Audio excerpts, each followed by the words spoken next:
In this next unit, and let's start out by just doing a little bit of bell work where we actually multiply some numbers together to see what they're equal to. For example, in the first one, 5 times 5 times 5, or in the second one, 10 times 10 times 10. And we're going to go through each one of these. You'll have your calculator handy because it'll help you do that work, and it's really important to get this down right now. So when we do those multiplications, we end up with these numbers.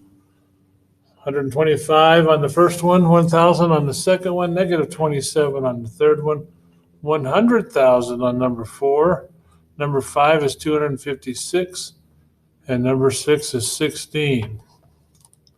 Now we mentioned we're going to talk about exponents. So you guys have seen a number or a variable raised to some power. Well, they call this way of writing numbers as exponents. And so the one that you're seeing here, 5 to the third power, already means 5 times 5 times 5, which equals 125. So this right now you're looking at 3 different ways that you can write that same number, 5 to the third power, or just 5 times 5 times 5, or just writing it out at what it equals when you multiply the 3 together. And depending on the situation, you will use any one of those 3 methods to write that number. So basically, when you're talking about a power, the bottom number, as in this case the 3, is called the base. The little number that's to the upper right-hand corner is called the exponent, and it basically indicates that I want to multiply 3 by itself 5 times.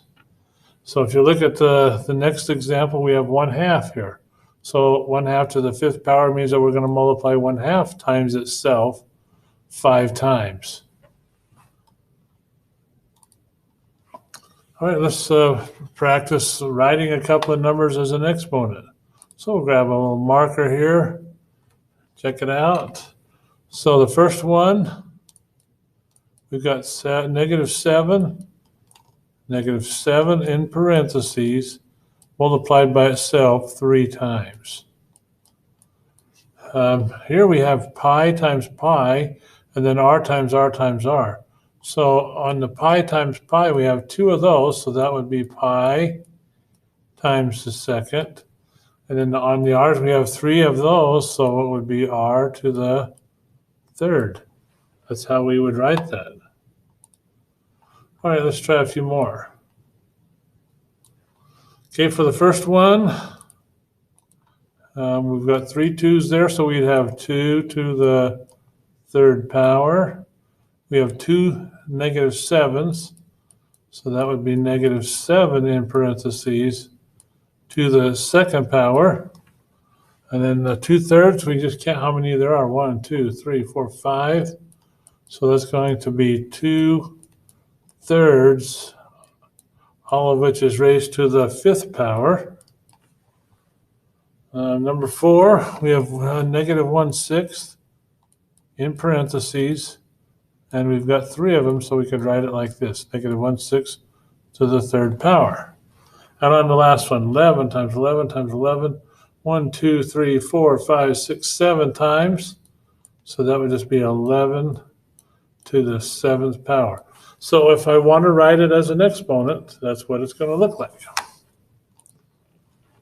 All right, now when we talk about evaluating an expression, instead of writing it as an exponent, we're actually going to calculate how much it equals. Well, sometimes it does help to write it out as an exponent or expand it out. So we'd have negative 2 multiplied by itself 4 times. And I'm going to write them out on this one. I won't write them out on all of them. But when I write that out, then all I have to do is multiply 2 by itself 4 times. And if you think about it, what's 2 times 2? 4. 4 times another 2 is 8. And 8 times another 2 would be 16. And since I have an even number of 2's, all of the negatives will cancel out, and this will equal the number 16. Now on the next one, we have a negative in front, but no parentheses. So this is going to mean negative 2 times 2 times 2 times 2. And when you multiply all the 2's together, you're going to get 16. And the negative sign will come down and just be deposited in front of that negative 16. Oops, a little too aggressive there. Let's clean that up just a little bit.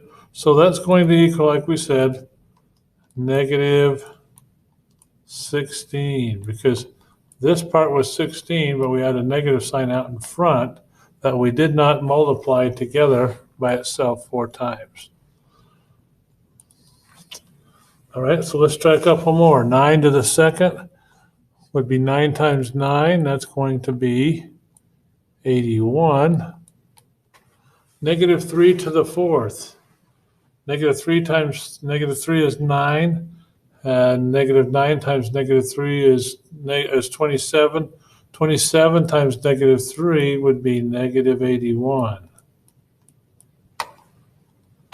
Okay, now how about 5 to the fourth power? So we're going to have negative 5 times 5 times 5 times 5.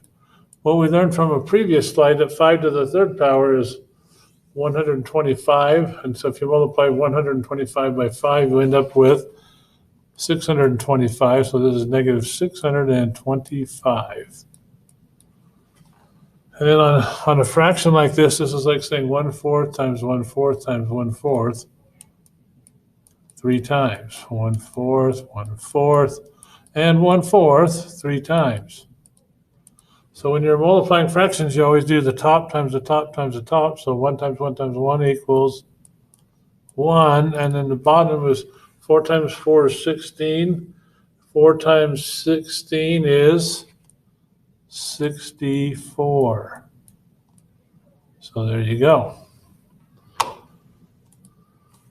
Okay, evaluate powers of 10. So on this one, these are a lot easier than some. So in this one, if you have 10 to the second, you basically write down the first number, which is 1, and you follow it with 2 zeros. On the next one, you write down a 1 and follow it up with 3 zeros, because that's what the exponent says. And then on the last one, you write down a 1, and then that's followed up by 5 zeros. 1, 2, 3, 4, and 5. So when it comes to powers of 10, they're really easy to write it out or to evaluate. Okay, something that you need to understand is that you can actually have an exponent of 0 sometimes. And when you do end up with an exponent of 0, anything to the 0 power, no matter what it is, can be simplified to equal 1. So like 7 to the 0 power, 1. 3 to the 0 power, 1. So whenever you see anything raised to the 0 power, replace that with the number 1. Okay, now how about this first one? This is the kind of problems you'll see on Alex. So write x times x to the second without exponents. So to get rid of the exponents, we would just basically expand it out. We'd have x times, and then this x to the second would then expand out to be x times x. So then if you did combine those 3 together, you'd have x to the third power, but we're writing it without the exponents. Now on this one, since we're writing it with the exponents, remember we got a 1 on this one, and 1 plus 2 is 3. And don't we have 3 x's up here? Well, that's why we have an exponent of 3 down here. Okay, let's simplify this one. So keep in mind that whenever you have a variable by itself, there's a 1 exponent on there. That's interesting. Where have we seen something like that before? So now we just add the exponents. 1 plus 4 is 5. 5 plus 5 is 10. 10 plus 1 is 11. So v to the 11th power. All right, down at the bottom, we got to put in a couple of 1s there. Then we do 2 plus 3 is 5. 5 plus 1 is 6. And 6 plus 1 is 7. So this is equal to w to the 7th power. All right, these look pretty straightforward to me. Okay, now these are a little bit bigger. So you're going to you might want to do these in parts using the order of operations. So the first thing we would do on this one would be the exponent, 3 to the 4th power. And on your calculator, what would 3 to the 4th power equal? Well, just get it and do 3, up arrow 4. You'd end up with 81. So this is 3 plus 2 times 81. 2 times 81 is 162. 162 plus 3 gives us a total of 165. All right, how about this next one? We got 3 to the 3rd minus 8 to the 2nd divided by 2. Well, we got to do our exponents first. So 3 times 3 is 9. 3 times 9 is 27. So minus 8 times 8 is 64 divided by 2. Now we're going to go through here and do all the multiplications or divisions, and all we have is a division. 64 divided by 2 is 32. So this is going to give us 27 minus 64. And when we do, 27, jumping the gun here, 27 minus 32, which is going to end up being negative 5. Okay, all right, let's move on. Okay, I think we've done enough. We don't need to practice any more of those. Now we could have a word problem. Now let's check out what kind of a word problem we might end up with that would involve exponents. You sent an email to 8 friends. They each forwarded the email to 8 friends. And those friends each forwarded the email to 8 more friends.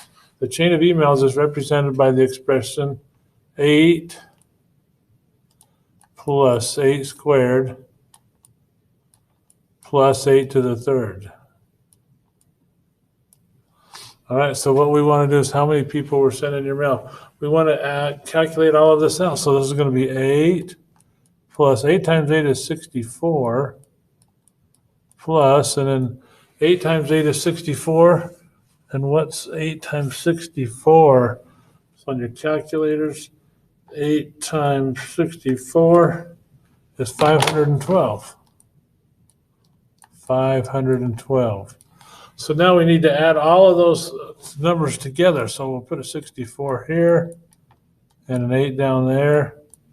If we add all of those 3 numbers together, we get 8 plus 4 is 12, 13, 14. 6 and 2 more equals 8. And then you finish up with 5.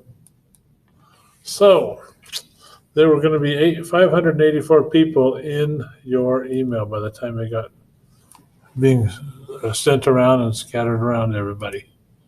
Okay, so you have an Alex assignment, exponents number 1, where you'll do a kind of a variety of the different kind of problems you've seen today. Thank you very much.